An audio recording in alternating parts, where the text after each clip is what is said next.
Сәлеметсіздер ме, құрметті тыңдармандар. Бүгінгі біздің әңгімеміздің тақырыбы баланы жақсы адам етіп тәрбиелеудің ең үздік тәсілі оны бақытты ету. Бүгін бізде қонақта Жайна ханым. Қош келдіңіз, Жайна ханым. Сәлеметсіздер. Жалпы бала тәрбиесінде бізді мазалайтын өте көп тақырыптар бар ғой. Сондықтан осы жасөспірім кезеңде менің балам болғандықтан сізден тиімді ақыл кеңестер алайын деп келіп отырмын сізге. Қош келдіңіз. Тағы да балаға деген шынайы махаббат ол ақысыз, тегін махаббат.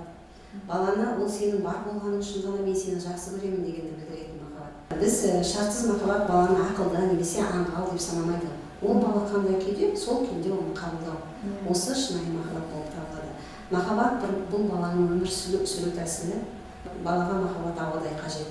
Ол осы біздің шынайы шексіз махаббатымыз арқылы өзінің мен деген образын жасайды.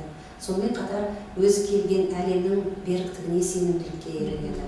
Балалық шағында осындай махаббатты ала алмаған бала басқаларды сүюге немесе өзінің махаббатын басқаға беруге дайын емес, үйрене алмайды оған. Бастапқы кезде бала бізден махаббатты қабылдауға үйренеді, кейіннен оны өзі басқа адамдарға, жан-жағына беруді үйренеді.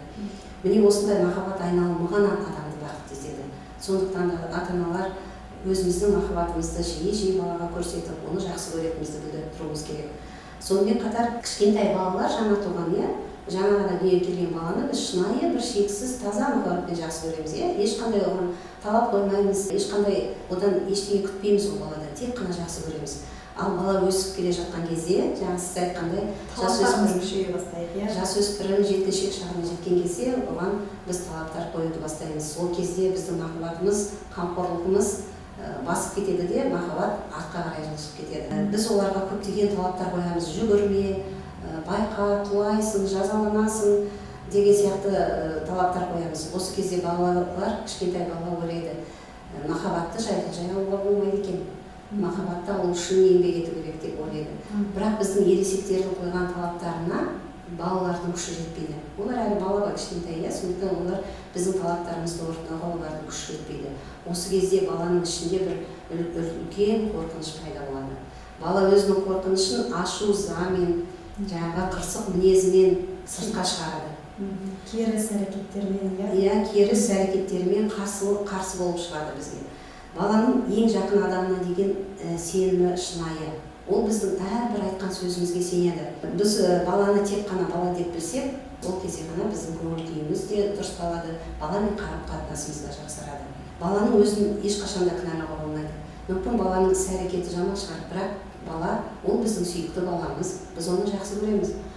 Және ол туралы біз балаға айтып тұруымыз керек. Балам, мен сені жақсы көремін, бірақ мен сенің ісіңді айыптаймын деп айтуымыз керек. Сенің іс-әрекетіңді айыптаймын деп айтуымыз керек. Баланы кінәлаудан аулақ болуымыз керек. Махаббат қажеттілігі бұл адамға басқа қажеттіліктерден де гөрі артық, негізгілерінің бірі болып табылады. Мысалы, қарапайым адамға өмірде материалдық қажеттіліктер қажет, мысалы ас-ауқат қажет, өмір сүру үшін баспана керек, немесе киім-кешек керек бізге. Осылар материалдық қажеттіліктер болса, махаббат қажеттілігі ол бізге рухани қажеттілік. Сондықтан да балаға өзіміздің махаббатымызды жан-жағымызға көрсетіп тұрмыз керек, тек қана балаға. Біз балаға оны мен сені жақсы көремін, сенің болғаның қандай жақсы болды, сенімен бірге уақыт өткізген мен үшін өте қымбат деген сөздер арқылы білдіреміз балаға. Белгілі отбасылық терапевт Вирджиния Сатир айтқан екен, баланы күніне бірнеше рет құшақтаңыз деген екен. Егер оның көңіл күйі жақсы болсын десеңіз, онда 8 рет құшақтаңыз деген екен. Бұл тек қана балаға ғана емес, ересектерге де керек нәрсе. Өйткені біз жан-жағымыздағы ең жақын адамдарымызға өзіміздің мейірімділігімізді, ізгілігімізді, шынайы сезімімізді, махаббатымызды көрсетіп тұруымыз керек. Жалпы бала тәрбиесінен ата-аналарға үлкен шыдамдылық қажет. Өз басым шыдамдылық деген дүниемен өте келісемін, себебі көп жағдайда біз ересектер шыдамдылыққа жоқпыз. Себебі бәрінің тез болғанын қалаймыз. Бір жерде қиындық туындайды енді. Дұрыс айтасыз, Жайна ханым. Мысалы, бала бірінші сыныпқа келген бетте, ол өзінің сызықша таяқшаларын енді жазып, қаламды қолына енді алып үйреніп жатады. Сол кезде біз баладан үлкен жетістік күтеміз, қолма-қол жетістік күтеміз, тезірек жазып, тезірек 5 алып келсе екен, жаңа бағаларды жақсы баға алып келсе екен деп күтеміз. Бірақ бала енді үйреніп келе жатыр, жазуға. Сол кезде біз балаға өзінің ырғағын орнатуға, жаңағы әр баланың өзінің жеке басының материалға игеру жылдамдығы болады. Осы жылдамдықты, өзінің ритмін, өзінің ырғағын орнатуға балаға мүмкіндік беруіміз керек. Егер біз шектен тыс талаптар қоятын болсақ, бала қорқып, жаңағы керісінше әсер пайда болады. Сондықтан да біз балаға өзіне мүмкіндік беріп отыруымыз керек. Бала өз бетімен өз ырғағын орнату керек. Осы кезде ата-ана мен баланың да қарым-қатынасы жақсы болады, бәрі өз қалпында өтеді деп ойлаймын. Шынайы ата-ана баламен бірге өседі. Ол баланы өзіне тарта бермейді. Көптеген жағдайда қазір қоғамда ересек адамдар арасында баласымен қарым-қатынаста паразит сөздерді көп қолданады. Осы жерде не айта алар едіңіз? Дұрыс айтасыз, иә, Жайна ханым. Қоғамдық орындарда, отбасы отырыстарында бір ата-аналарды байқап қаламыз. Бір үйде түрлі балалар болады, иә. Бір бала өте момын жуас болса, біреуі бір орында тұрмайтын, жаңағы холерик темпераментті балалар болады, иә. Сондықтан да ата-аналары жаңағы басқа адамдармен сөйлескенде, немесе қоғамдық орындарда отырғанда айтып отырады, бұл бала әкесіне тартқан, бір орында отырмайды, өте жеңілтек деп. Ал басқа баласын, бұл бала өте жуас, осы баладан не шығады екен деген сияқты сөздерді айтады. Егер осы сөздер бір рет немесе екі рет айтылып қана қойса, ол ештеңе етпес еді. Бірақ кейбір ата-аналар осы сөздерді жиі қайталай береді. Егер осы сөздер 100 рет немесе 1000 рет айтылса, баланың басында бір бағдарлама пайда болады. Мен осындай екен, мен жеңілтек екен, немесе мен тым жуас екен, мен ешкімге керегі жоқпын, ата-анам мені жақсы көрмейді, осы мінезім үшін деген сияқты бір басқа теріс жолға түсуге баланы бағдарлайды. Сондықтан да, құрметті ата-аналар, өзіміздің күнделікті балаларға айтып жүрген сөзімізге өте абай болайық. Тек қана балалармен емес, ересектермен де бір-біріміздің сөзімізге абай болғанымыз дұрыс.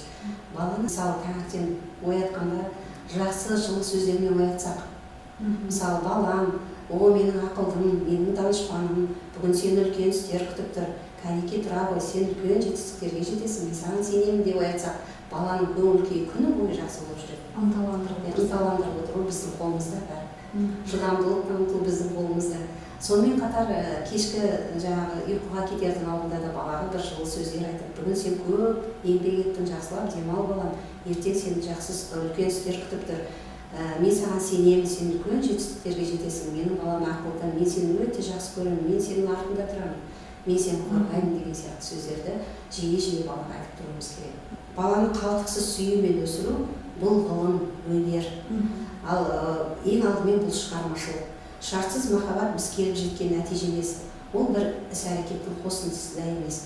Бұл баламен бірге жүріп өткен бақытты жолымыз. Рахмет сізге, берген кеңестеріңізге үлкен алғысымды білдіремін. Көп дүниені өзіме түйе білдім.